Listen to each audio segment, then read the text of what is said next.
You are here because life feels fine. But you are done with fine. You know you are made for more. And you've asked, is this it? Too many times now. This isn't just another episode. This is your permission slip to turn fine back into fire. We're Charlotte and Kat, coaches through and through, but more importantly, real women who've been there. We help women come home to themselves and create a life that feels exciting, energizing, and completely their own again. Around here, we get real conversations, real stories, and real transformations from the women in our community who dared to go all in.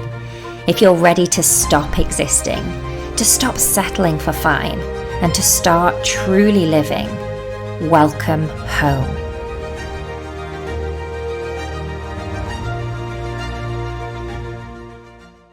Hello, Lynda. Hi. Oh my goodness, we are so unbelievably excited to have you here today. You are kind of one of our newest members, really. You've not been with us that long.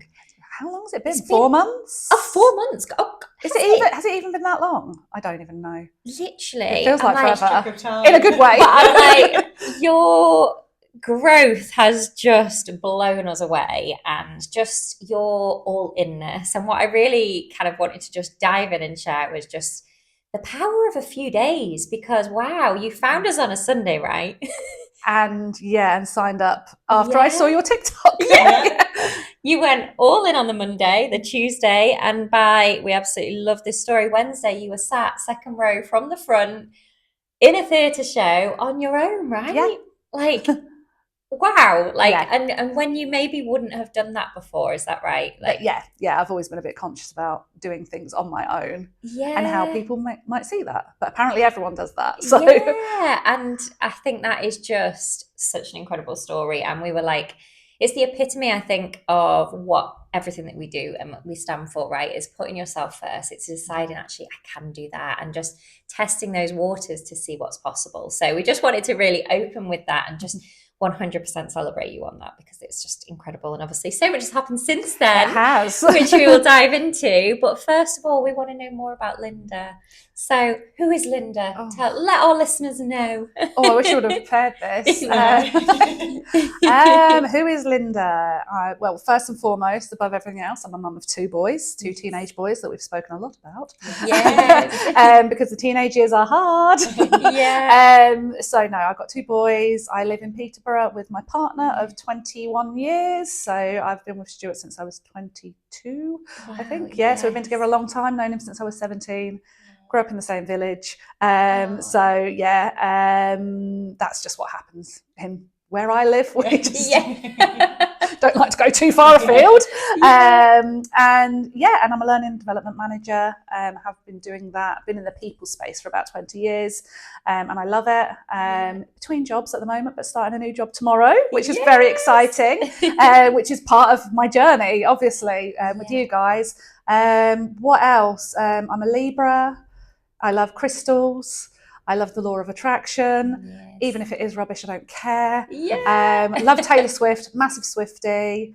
And I like things like confetti and fireworks and live music. Love it. Boom. Loving all those things. And thank you for letting us get to know you more as well. I love all of those. So let's think then about kind of that evening, if we could go back to maybe that Sunday, and kind of what was the tipping point for you of change. And I think so often we find ladies get to this point where there's just a tipping point of something that happens that then triggers that change. So what was that like for you? I'll be really honest, I always thought life coaching was a bit wanky. So Lynda did check with us on the language before. Yeah, we're all good. We over the green. It's a bit like, just pick something and coach on it. Because as a coach, I know the power of coaching. And I was like, and I've seen a lot of life coaching. I've known people who have become life coaches, but I don't know what it was. I was scrolling through TikTok, as I do when I'm trying not to do other things or to think about other things. And you came up, Charlotte, and you were talking about what your Authentic Girls Club is, and how you want to wake up with 1,000 women and what you were going to do. And I don't know what it was about it, but something really resonated with not just what you were saying, but with you through the screen. And now we're here. Yes. And I'm quite an impulsive person anyway. Being neurodivergent, I can sometimes just go, okay, I have a labubu in my bag. That's how impulsive I am. So I just signed up. I was like, and I rationalised it, and I thought, I spend, you'd said it was like £6 a week or something like that, less than £6 a week, and I thought I spend 3 times that on coffee a week. It's one less coffee. And it's not like me to think about the financial implications either. And I just did it. And I thought, I'm just going to do this. It looks really good. And then the next day I was there with you crying, because the things that people were saying, I was like, it's not just me. Mm-hmm. It's not just me who feels this way. But what got me there was I was feeling really lost.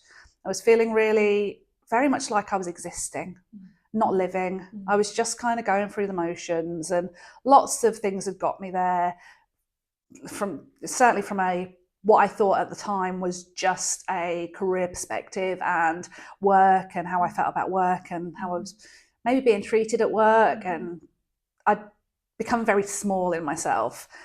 And I knew that's not what I wanted. I'm a big personality. I've always been a big personality, love it or hate it. And I just become very small. And I think I just got to a point where what you were saying really resonated with me. And I thought, this is that impulsiveness worked for me this time. Yeah. This is my opportunity to do something. So I did. I love that. I'm so happy that you did. So happy that you did, because then you jumped on our wake-up call, literally the following morning, 6 a.m, all of us in our PJs coming together to rise up together. And we guided you, as we do every Monday morning, through our self-coaching method.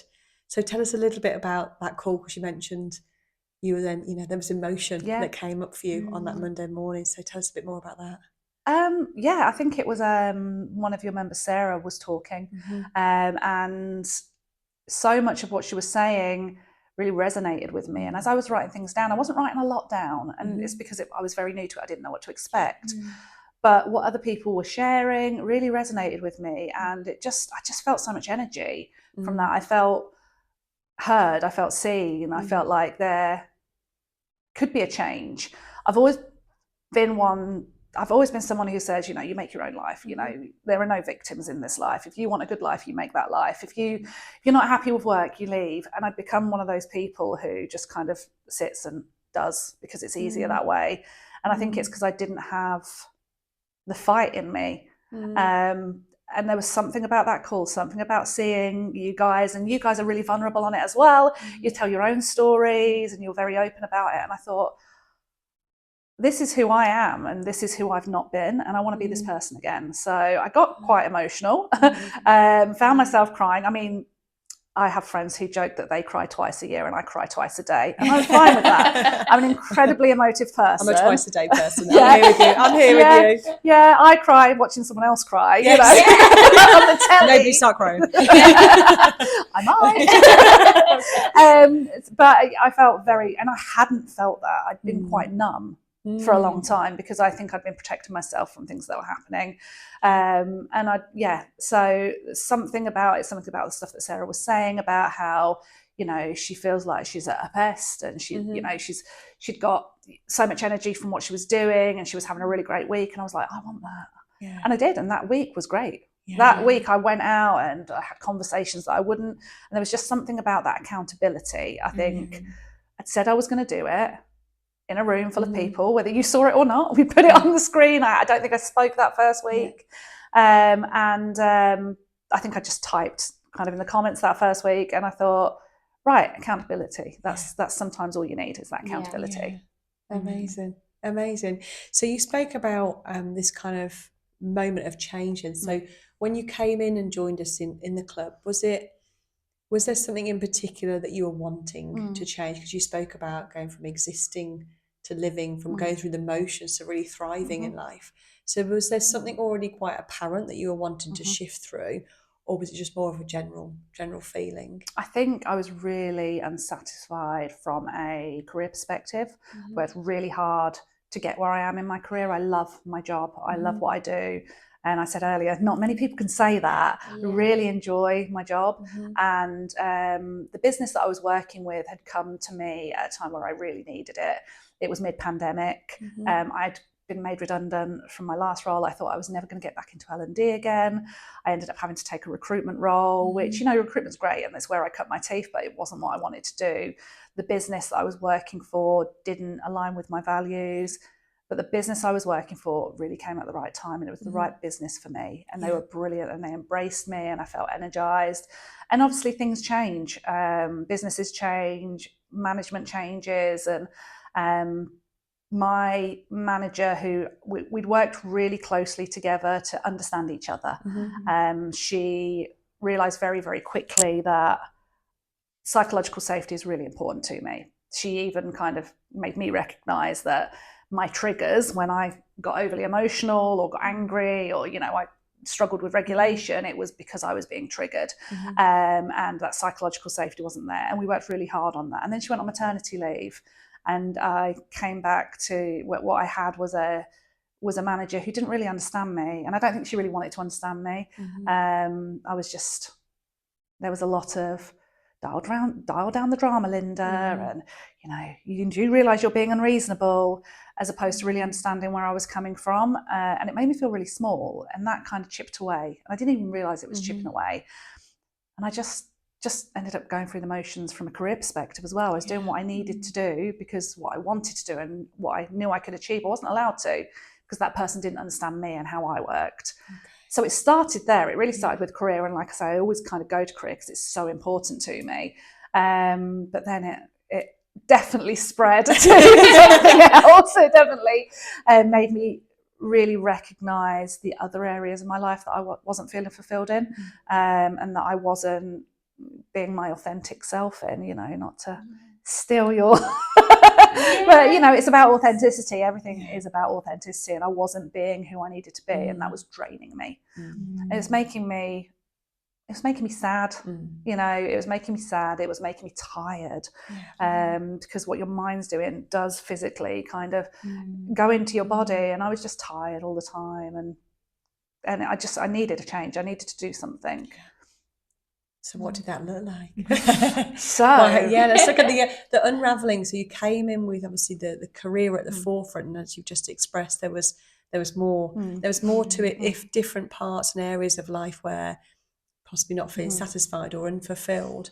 So tell us more about that. I think there's a lot in the accountability piece. What am I trying to say here? There is a lot in... One thing I've always beaten myself up about, and it is kind of a trait of ADHD as well, which I'm understanding that a lot more now, is not being able to see something through. So when I signed up, in the back of my head, I was like, I'll probably go for the first couple of sessions. Then I won't go, and I'll start missing sessions, and then it will just teeter off and I'll cancel my subscription. That hasn't happened, and it's not likely to. I mean, it's on camera now, so I get it.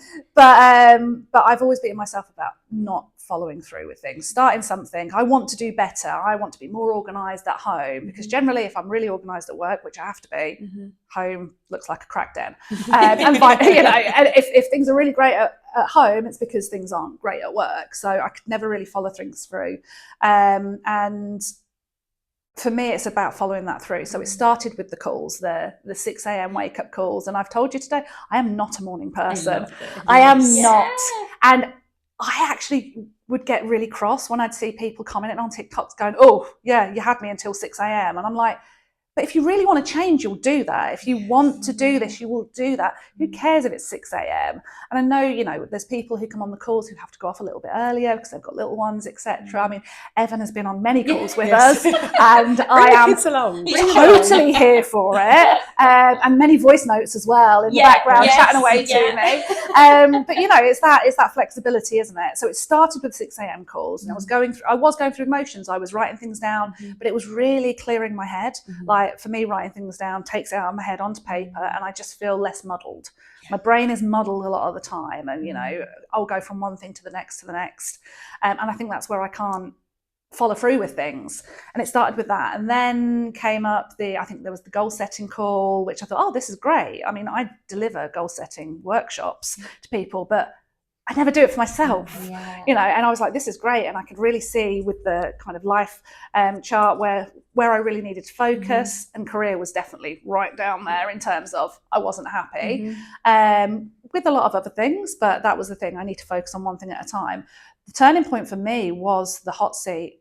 That 20 minutes, I'd already been thinking about, I knew I wasn't happy at work. And I was like, I just need to wait for my manager to come back from maternity leave and things will be great. And I knew she was coming back, but I knew that something wasn't right. And I knew that it wasn't, the business wasn't right for me anymore, and the role, and I needed something. I needed to kick up the arse, basically. And I think we spoke about on that. I didn't know what to do. I didn't know whether to speak to the wider group about a role there or start applying for jobs. I didn't know what to do because I was clinging on to a business that it used to be and the business that I needed at the time I needed it. And that 20 minutes just being coached, because as a coach, you're not always coached in the right way about the right things. We came to the conclusion that I can do both. I can speak to the group about a role, a bigger role in group with all of the agencies, and I can still apply for roles, and I don't have to take them. So it doesn't have to be this big thing. I was in a really great position. And then 2 weeks later, I was told I was being made redundant. And I've been made redundant before, occupational hazard in learning and development, not because I'm not good at my job. I'm very good at my job. But the first 2 times I really struggled with it. And I believe this time I've been really quite zen about it. I'm zen about nothing. But I've been like, okay, what will be. And I do think it's because of the Authentic Girls Club. I think it's because of the work that you do, that I've been doing with you. I've been like, okay, you know, this is just another fork in the road. I was already making this decision. I knew it wasn't right for me. Something has made it for me. Wow. I think I would have gone anyway, but this time I went, you know, with a redundancy package, which is always a good thing. So what has been different to be zen? You say you're not zen about anything, but for this, you were zen. Being made redundant, you were cool because I was prepared. I think I struggle mostly with the unknown, like filling in those gaps. It's just something that's always been there. I will catastrophize the worst case scenario, despite being quite a positive person, if there's something that's not clear to me. And I'd already done that through the work that we'd done together, through the 6 a.m. calls, through the goal setting, through the coaching sessions, through listening to what everyone else was doing, through talking to some of the other members. I'd already kind of put myself in a position where, okay, this could be the possible outcomes. This is the work I need to do. And I was calm about it. You know, I knew that I had some time. I started applying for jobs. I think I was just really calm about it because there was no unknown. I already knew that something needed to change. Just something was done for me. Does that make sense? It totally makes sense. And had there been changes in terms of, let's say, beliefs in a dialogue? Yeah, I think the biggest thing for me was unshrinking myself. I did that before I was even being told that I was losing my role. I realised I'd made myself really small to accommodate other people, and that potentially contributed to them going, well, we probably don't need Lynda anymore, because I wasn't as vocal or as present or as visible as I needed to be in any aspect of my life, but certainly at work. And I had made myself small, and I believed what people were saying to me. I believed that I was too much. I believed that I was too emotive, that I was, you know, too opinionated, too hyperactive, you know, all these things that had been chipping away at me. And I've not ever been one to kind of fit the mould to go, okay, well, I've never been a sheep, you know, I've never been one that just follows. But I'd become that person without even realising it, because I started to believe the things that were being told to me. And when you start believing other people's narratives, it's not your truth, it's their truth. But it's so easy to do. So did you shift that? I did. Okay. And it wasn't even from doing. I didn't go in and go, right, this is me, and you will stop saying this to me. And I just went in to work, and I was like, okay, so this is what's been going on. and this is what I'm going to do. You know, I started projects on my own that I was told that I shouldn't do. And they were really successful. And I started talking to lots of people about, you know, every time it was this is important but not urgent, I'd go, I think it's urgent. I'm just going to do it. I'm just going to get on with it rather than waiting for someone to tell me it was okay. My mantra's always been it's better to ask for forgiveness than permission. I know that probably triggers you, doesn't it, Charlotte? No, I love it. I'm embracing it. But that's always been my mantra. But I was asking for permission for things. And, you know, there are certain things that you can't do as an adult that you've got to ask permission for, or, you know. But I just went in and I was like, no, I'm going to be the person that people expect me to be, that they know me to be. But I haven't. A lot of people have said to me, you're just not yourself at the moment. You're quiet, which is just not who I am. I'm just not a quiet person. But I was sitting back a lot. So I just started. It was more about kind of myself and how I felt about myself, and not, you know, it's always good to listen to the feedback that people give you. That's essential. It's a gift. But not believing the things that didn't resonate. And I started to believe that. I started to believe that I just wasn't good enough. Like, I know I've been doing this a while, but maybe I'm not very good at this.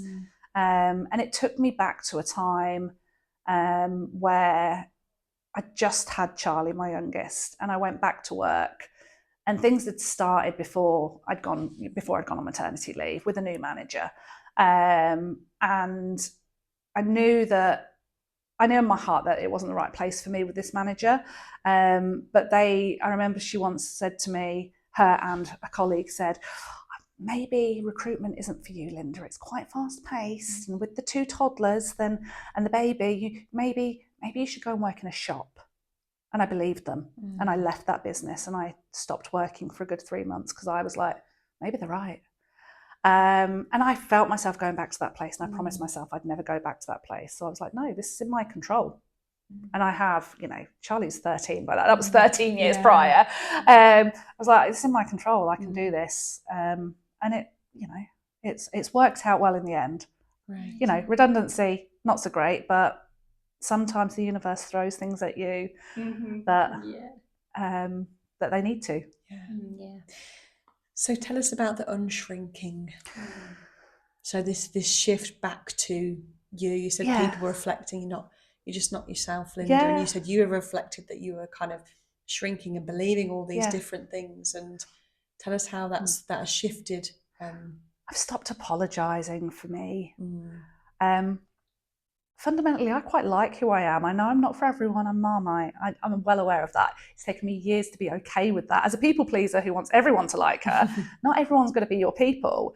And I think we spoke about this earlier. I think the reason I was shrinking myself, and this is just coming to me in the moment, the reason I was shrinking myself was because from a financial perspective, being financially insecure terrifies me.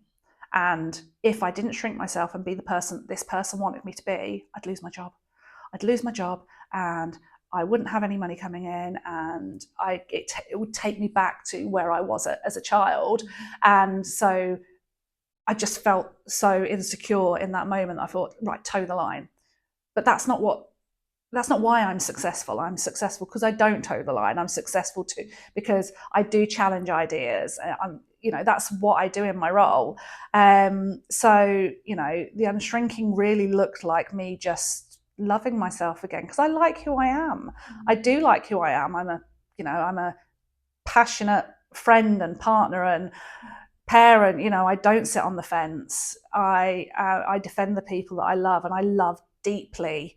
You know, there's that whole extremes of ADHD with kind of emotional regulation. It goes with kind of anger and sadness, but also with love. You know, I love deeply, and I really, really care fundamentally about the people around me and my colleagues as well. And I just started doing that again. And that's my favourite thing about myself. And I said, you know, my 13-year-old is very much a reflection of me, and he is challenging. But the things that I love about him the most are the quirks. And I said earlier that they're the things I've been trying to change about myself. You know, you're too much, Lynda, you're too loud, you're too, you know, impulsive, all of these things. But I love that about him because it makes him who he is. So I'm trying to embrace those things, and seeing that in your children. Sometimes you're like, just do as I tell you to do, but other times you're like, yeah, it's fine, you're going to be really successful because of that. So that's what it looked like for me. Brilliant. And isn't it wonderful just to hear you go that I love who I am? Yeah. Like that's the goal, right? Yeah. I'm a good person. Yeah. Sometimes I'm an arsehole, but everyone's an arsehole sometimes. We all are. Yeah, I think anyone who says that they're nice all the time or they never make mistakes, but I own it. And I think that's, for me, owning those mistakes and going, I could have done that differently, it's that vulnerability, it's a superpower, it's not a weakness. And I think a lot of the time, people who don't really understand me, don't get who I am or why I'm the way I am, and I don't expect people to understand. There's probably about 3 people in this world who understand why I'm the way I am. It's okay that they don't get that, but it doesn't mean that they should judge me or make me feel less. And stopping people, it's not even stopping people from doing that. People are going to do that to you regardless. It's not taking that in.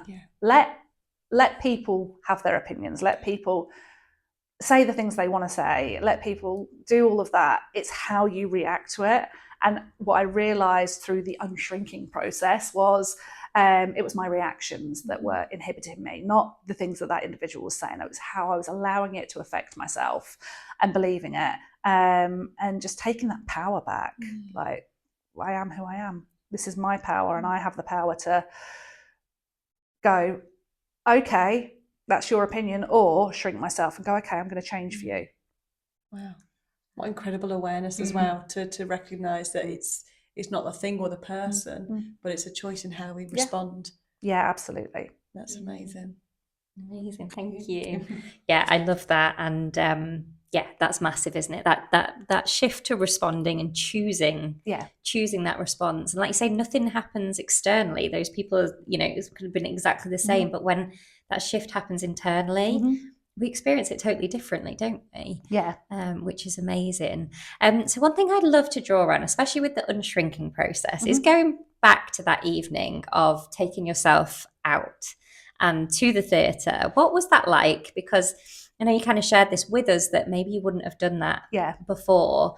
And obviously it was such a big week. You'd joined, you'd gone all in, you did that. I'd just love to dig a little bit more into that, because I think so many of us can get to a place where we maybe don't take ourselves off to do the things that we want to do. And could you share a little bit more on that? So I was supposed to be going to a show with a friend who had kind of let me down last minute.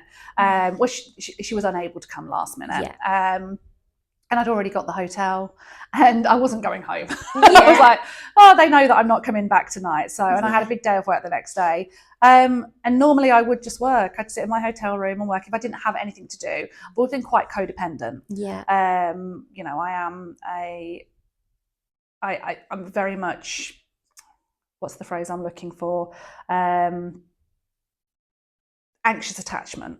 I've very much struggled with kind of that anxious attachment side of things. I like to do things with other people. I've got much better, certainly in the last couple of years. I used to suffer with FOMO constantly. If I wasn't invited to everything, then everyone hated me. And now I'm like, please don't invite me. Please, I just want to stay at home.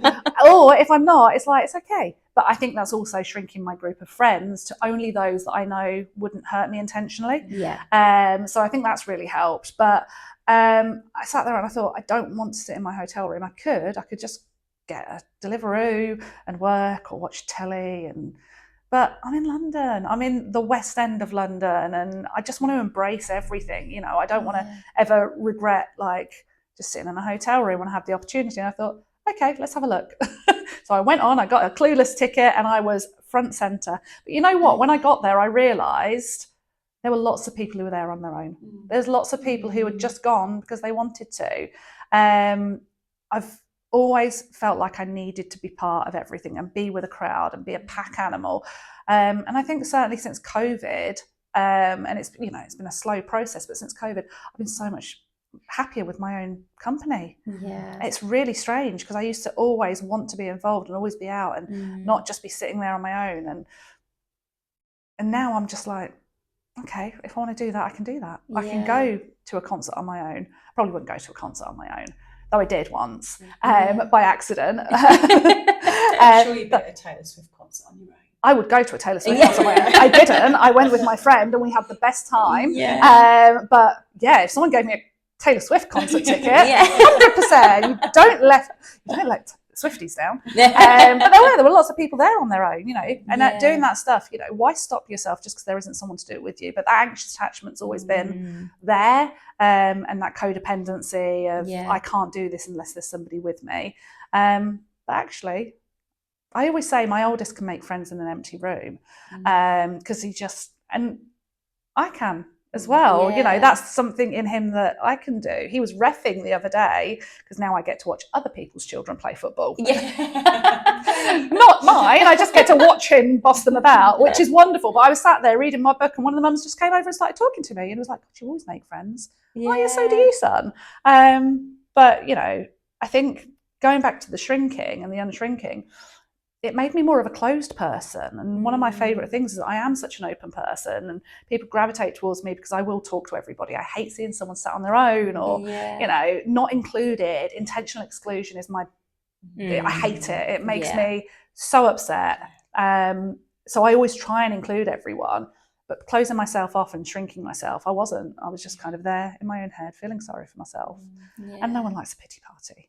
You know, it's not who I am.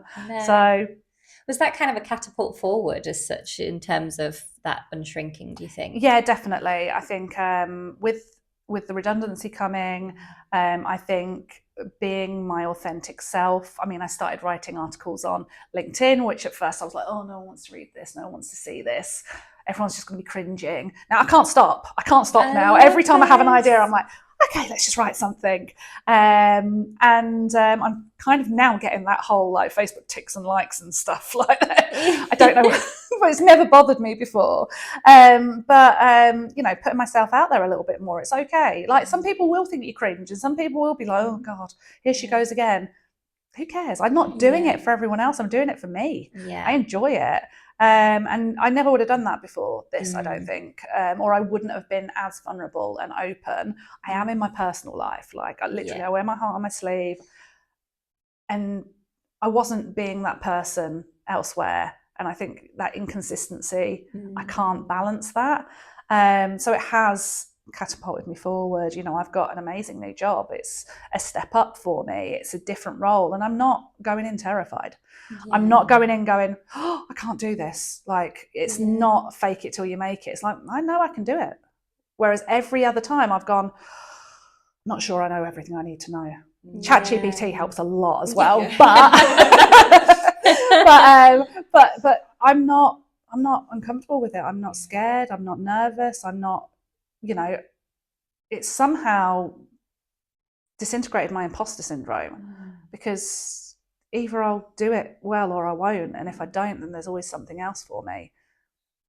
I can't believe I'm saying this. This is a great perspective. Yeah. A great perspective. It's a choice though, isn't it? It's a choice. You choose to, I mean, I do understand imposter syndrome it's debilitating, you know, we've all been there, but I choose not to. I choose to go in with confidence and with a plan and knowing that I wouldn't have been given this job if I couldn't do the job. What's going to impact me is not the what, it's the how I go about it. And I am talking L&D now because all I do is what and how in L&D. But it's the how I go about it, how I integrate myself into the business, how I align myself with values. You know, when I was made redundant the second time, the business hadn't aligned with my values for a long time. But I let it go because my face fit and that financial security, that kind of, okay, I'll just go along with it. There's lots of things happening that I don't agree with and doesn't sit well with me from a professional integrity perspective, but I'm just going to ignore it. And then my face didn't fit and COVID came and I was made redundant and I promised myself I'd never do that again. And I won't, you know, I was quite vocal after the unshrinking about what I felt was happening to the culture of the business that I've just exited, because it didn't sit with my values. And that's why I'm okay, because I'm like, I don't miss the business, I miss the people and the work. So I think actually sometimes it's useful to do head over heart. It's just not who I am. I always lead with my heart. But that's really helped me. Like I say, I'm going into this great new job with a much bigger business. There's a bit more security there, I think, because it's a bigger business. And I'm in control of that. I'm in control of how I show up there. Oh, I love that. I love the way you describe that, disintegrating that imposter syndrome, because I do think, like, there's something that I read and it was like, just don't be an imposter. And that sounds really oversimplified, but actually, like, so in the beginning for me, I was like, I feel like I need all these different qualifications, and that was kind of the imposter for me. And I was like, do I need a qualification to bring women together? And I was like, no. And that was all I was trying to do. And sometimes that's obviously a very oversimplified way of, but that was stopping me from just wanting to bring women together. Whereas actually, no, I can do that. Like, so in terms of like not being an imposter, it's just choose not to be, and see the value that you bring. And another kind of element that I kind of picked up on very recently on that was actually whoever hired you or whoever said yes to you doing something or whatever that was, they already see your value. You're already more than worthy. And actually sometimes we can then go into overdrive to prove that, whereas actually we don't need to prove anything. Absolutely. We just need to be. And like that was such a moment for me of like, let it all be. So what you bring is enough, rather than having to overdo it. And I've been guilty of that. I have to prove myself. I always feel like I've got to prove myself. I'm always fighting for validation, and and I think that's why it was really hard for me when I was being told that dial down the drama, Lynda. I wanted validation, and I do, and I've always felt like that's a wrong thing. We're supposed to be very British about it, aren't we? And as females, we're supposed to go, oh no, it's all fine. I don't need praise. No, I do. I want praise. I want validation. I want someone to tell me I'm doing a good job. I want someone to tell me I'm being a great mum. I want, as much as I want people to say also sometimes you're a bit of a twat, because I am. Like, I appreciate that as well. But I want that validation, and I wanted that validation constantly. So I was always trying to search for that. Now, as long as I know I'm doing what I need to do, anything else doesn't matter. Yes, I have to do a job, but it does go into personal life as well. I don't need someone to be telling me I'm great all the time to know that I'm great. I don't need my children to be, just worshipping me all the time, though it would be nice just 2% of the time. But I know I'm doing a good job because I see it in them, and I see that they're good human beings, and like recognizing the wins rather than going, oh, this didn't go right. That for me is really, really key. And not being an imposter, you're going to be, you're not going to know everything, and it's okay not to know everything. It's okay to kind of just go with it sometimes, and also to admit when you don't know stuff and vocalize it.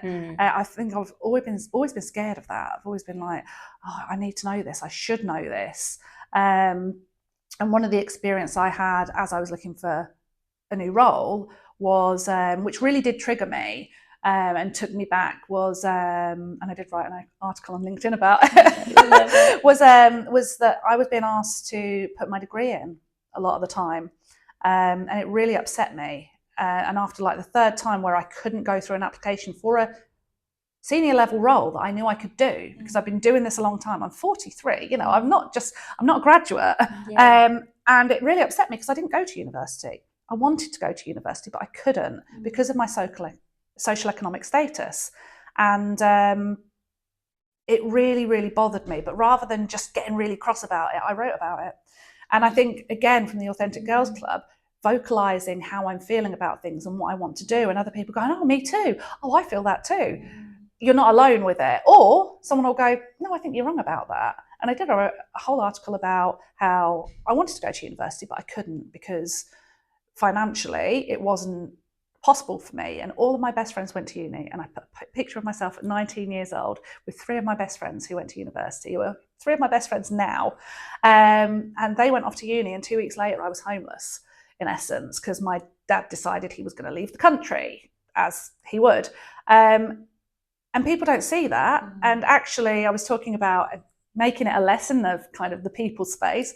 From a DE&I perspective, we talk a lot about diversity and inclusion, but what about the equity side of things? And from an equity perspective, there was discrimination there against me because I didn't have a degree for a role that I've been doing for 15 years.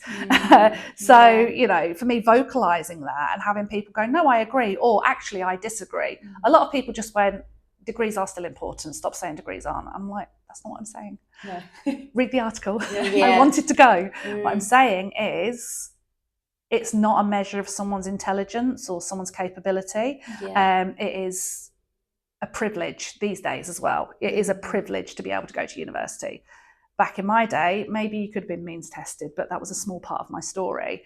But things like that, vocalising them, I wouldn't have done that 6 months ago. I would have just gone, oh, that's really annoying. But I mustn't rock the boat.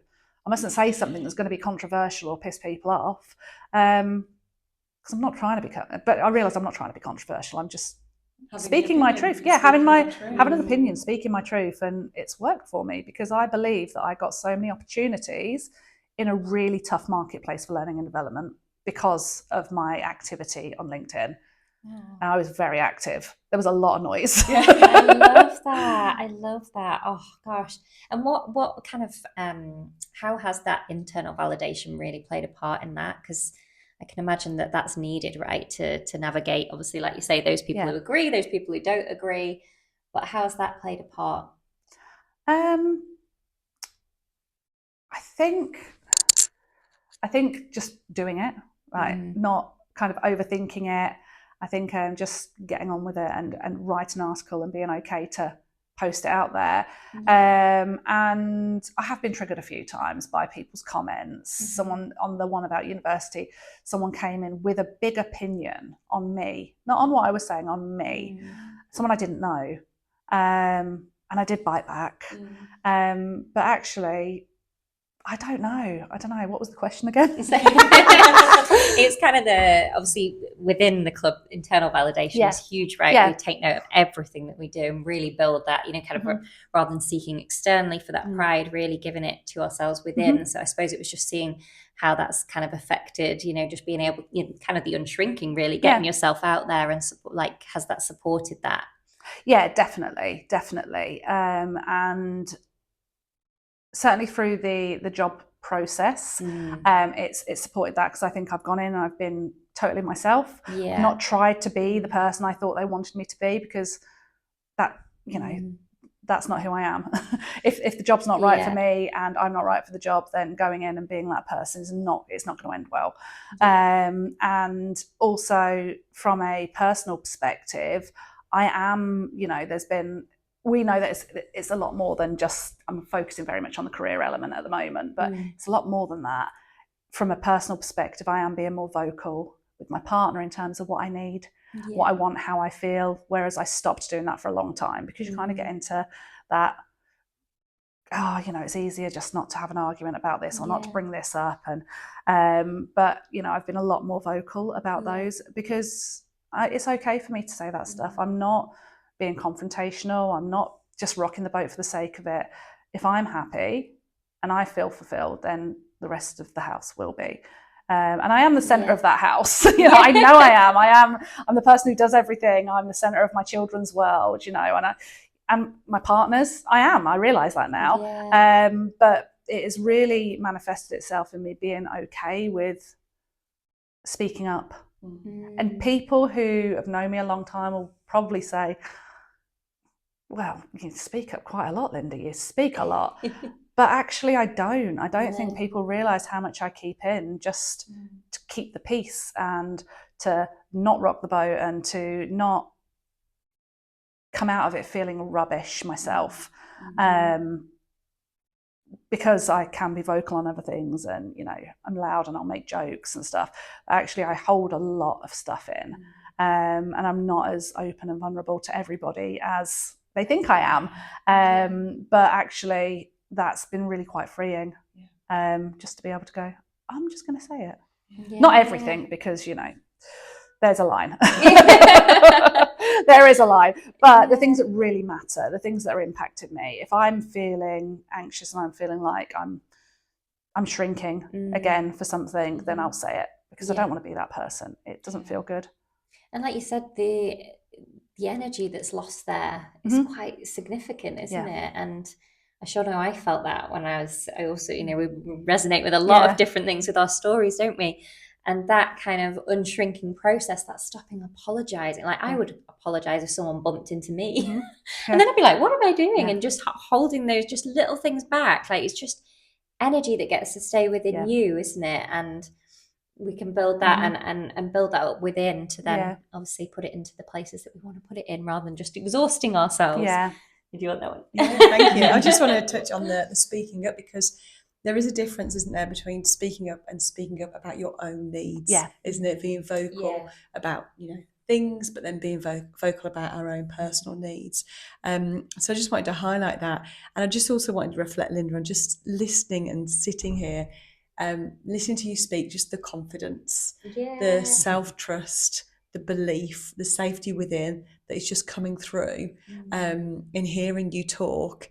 It's beautiful to hear. And I just wanted to ask, in the short time that you've been with us at TAGC, would you say your relationship with yourself has changed at all? Yeah, definitely. I think I've been on a journey for the last few years of understanding myself a bit more, understanding my quirks of why I'm the way I am. I didn't realise how impacted I was by my upbringing, by things that happened when I was younger, until I was in my 30s, 40s, definitely after I had the children. And it's kind of manifested itself in different ways, in how I feel about myself, in how I feel about the people around me, and how I hold myself as well. So I've been doing a lot of that work, and maybe I stopped for a while. You know, I've done therapy, hasn't always worked. So I understood the why, but not the how. You know, there's kind of understanding why you're the way you are, but actually having the tools to be able to heal, I guess, heal those things and be okay with those things is very, very different. And, you know, very much from a learning and development perspective, you can teach someone something, but if you don't give them the tools to be able to do it themselves, then they're never going to take it with them. So I think finding the Authentic Girls Club, it came at a time where I really needed to start that self-work again, because I was at a crossroads. I was stagnant in lots of elements of my life, and just, like I say, just being, like, just not living, just existing, going through the motions. And I think I understand myself a lot more, and I understand why, and putting myself first. We're not supposed to do that, are we? We're mums, and we're, you know, we work, and we're women. We're supposed to put everyone else first. And I think I've been told previously that I'm quite controlling, and that I do put myself first. So, you know, I do go out, and I always had FOMO because I wanted, even when I had the kids, I was like, I still want to be invited everywhere, and rather than just being happy in what I was doing. But I think that being controlling about what you're doing is very different to being kind of self-assured. People might say, oh, you know, you do what you want to do, you're being selfish. But no, I was being controlling, making sure that I was controlling the narrative, controlling when I was invited out, controlling what the boys were doing. And I listened to a podcast with Davina McCall and Mel Robbins recently, and it really, something really hit me with it was when Davina McCall was saying that she's quite controlling. She didn't think it was controlling until she realised that she had no control of what was going on, when she had a very kind of turbulent upbringing, and she never felt safe, and she never felt like there was anything within her control, which is why she's that way now. Because if she is doing, and that really resonated with me. And I think understanding myself more, I understand that now. So when my partner says to me, you are controlling with the boys, you're controlling, I'm like, I am, but not in the way I feel like he's saying it. So I was like, I'm bossing everybody about and telling them what to do, and it's got to be my way or no way. But there's different ways of kind of that control element. So I think it's really understanding why I'm the way I am, putting myself first, and putting myself first just by writing down what I did the week before and being really proud of that. I love that little table that we do of what I want to do more of, what I want to do less of. And what I did see was the less of was getting smaller and smaller, which was great to me, because when I started, it was like, I want to do more of this and this, because I need to do less of this, because it's not about me, it's about everybody else. And I think understanding yourself and why you're the way you are. We all have trauma, we all have demons, we all have things that shape who we are. But being okay with that and understanding how that manifests itself in your day-to-day, then you can be in control of it. So it's that control element again. So knowing that, you know, I was really, really triggered by somebody saying, you could have gone to university. It was means tested back in our day. Really triggered me. But actually, sit back and all I said to him was, that's a small part of my story. And I choose what part of my story I'm sharing here. So please don't judge. And ask yourself, a little bit passive aggressive, but ask yourself why you felt the need to comment on this post. You understand yourself. So, and I do think it manifests itself as well in when you understand yourself a little bit more, you're more compassionate to other people. And, you know, it's everyone's going through something. Everyone has something, whether in their past or their present, that again shapes who they are. So being a little bit more compassionate to why that individual is behaving in that way, rather than you know, some people are just not very nice. But for the most part, I have found myself being a bit more less judgmental of people, and a bit more, well, why are they like that, and why have they done that? There must be something in it, because I know people have judged me before and said she's this and that, but they don't know my story, and they never will, and it's okay. And that's really important, isn't it, on the judgment side of things, because until we've walked a day in someone else's shoes, or all of the days in all their shoes, we don't know. Unless we get to know the person, it's better to educate than judge, isn't it? Absolutely. We don't know their stories. So that's wonderful. And just to hear how the relationship you have with yourself now has evolved and grown over, you know, like you said, the past couple of years, doing the inner work and coming home to yourself is just, it's really, really beautiful. So I would love to ask next then, Lynda, what's the next chapter? What's the next chapter of Lynda's story? What's it looking like? What's happening next? Well, I've spoken a lot about work. Obviously, there's a new job, which is very exciting. But during the goal setting session, I always go to job, because that's where I'm comfortable. I know I'm good at my job. I know that stuff, because it's the what, isn't it? That what element of it, I know. The how, I'll figure out as I go, and I'm really comfortable there, whereas before I would have automatically gone there. So this month, the goal setting, it's really about my own health, my own personal health. It's something I put off a lot, because it's like, oh, I'm too busy doing this, that and the other, but you know, I want to live forever. But Botox doesn't help your insides, just the outside. So I might look like a newborn baby, but I will be an 80-year-old woman.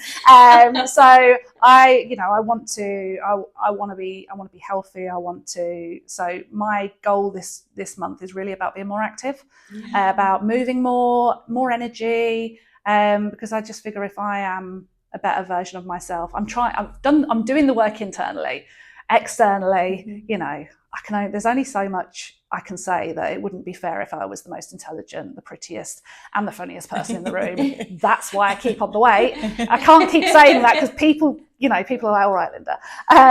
But I want to be healthier, and I want to feel good on the outside as well. So rather than just going, oh, I haven't got time to do that, and going, well, for work, I'm going to do this. Or you'll notice through this podcast, I always just go to work.